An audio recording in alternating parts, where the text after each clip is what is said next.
Assalamualaikum. Perkenalkan, nama saya Sinta Lela Adeta dengan NIM A1F119035 dari kelas R001 semester 3 dari Prodi Pendidikan Guru Pendidikan Anak Usia Dini Universitas Jambi dengan mata kuliah Pengenalan Kegiatan Sains untuk Anak Usia Dini.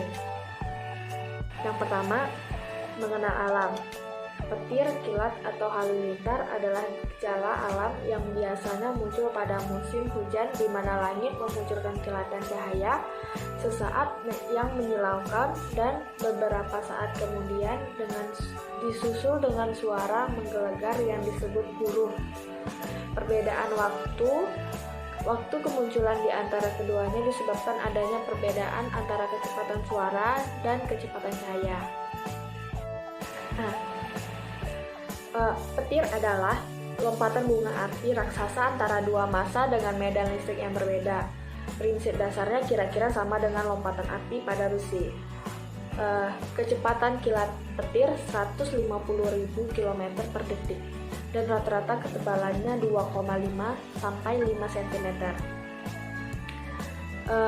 Petir rata-rata memiliki 20.000 ampere daya listrik dan hampir setengah kecepatan cahaya 100.000 kali lebih cepat dari kecepatan cahaya suara.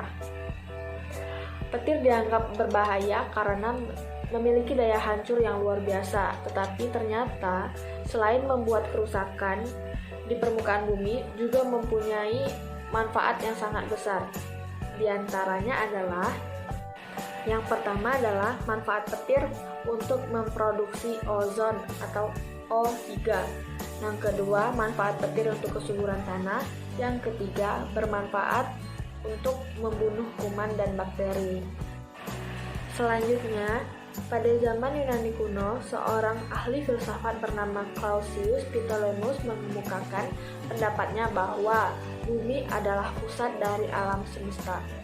Menurut pandangan ini, matahari, bulan, dan planet-planet yang beredar mengelilingi bumi yang tetap diam sebagai pusatnya. Pandangan geosentris ini selama 14 abad lamanya dianut orang-orang. Pada waktu itu, pengamat secara kasar orang-orang Yunani telah dapat mengenal 5 planet, yaitu Merkurius, Venus, Mars, Jupiter, dan Saturnus. Benda-benda lain dalam alam tata surya itu adalah planet atau asteroid, komet, meteor, dan satelit.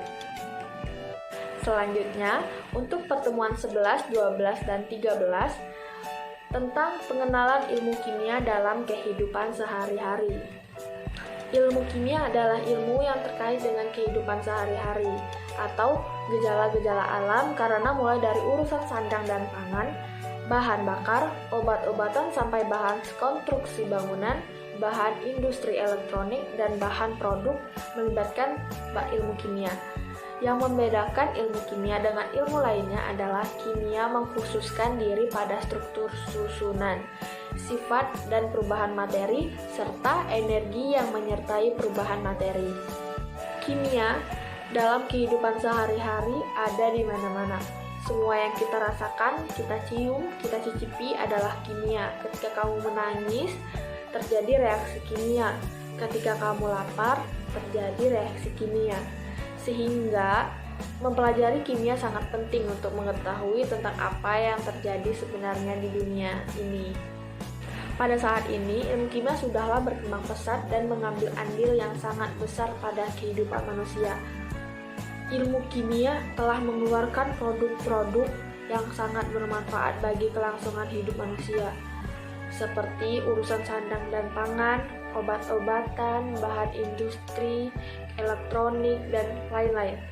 Kini, sebagian besar tidak memperolehnya langsung dari alam, tetapi pengolahan atau hasil sintesis dengan menggunakan ilmu kimia.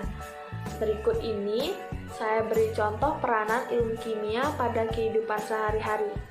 Berikut ini adalah beberapa peranan ilmu kimia pada kehidupan sehari-hari, yaitu di bidang kesehatan, bidang pertanian, bidang industri, bidang biologi, bidang arkeologi, bidang hukum.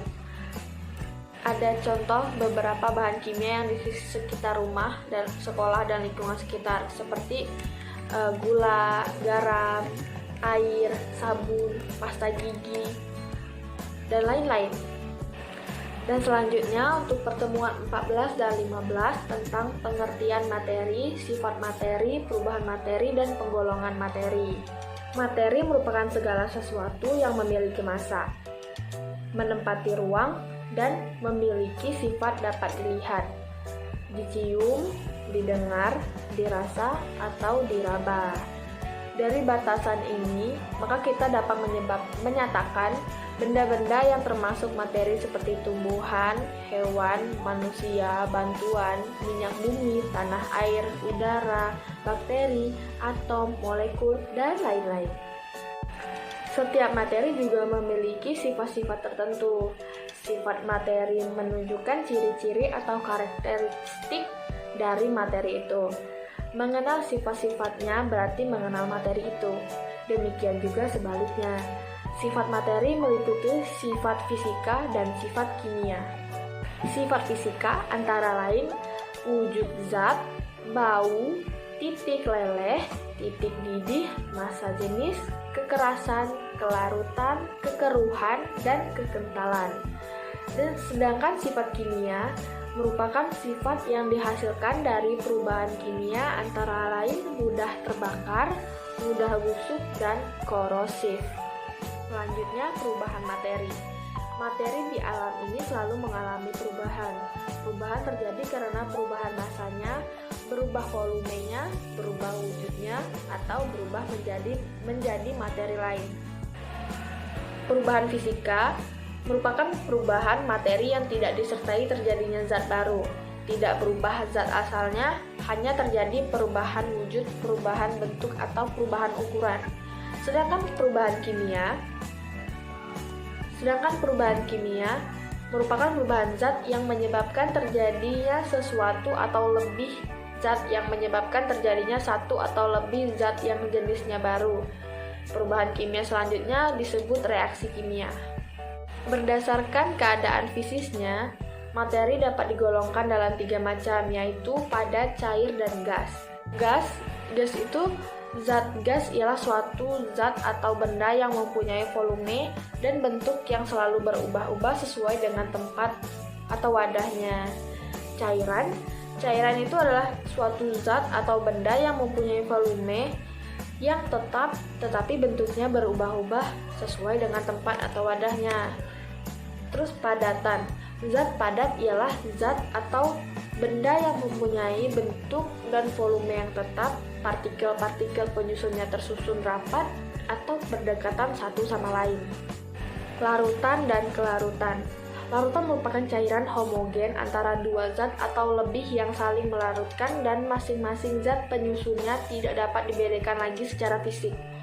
Kelarutan merupakan kemampuan suatu zat terlarut untuk dapat larut dalam sejumlah pelarut pada suhu tertentu. Itulah penjelasan ringkas dari saya. Wassalamualaikum warahmatullahi wabarakatuh.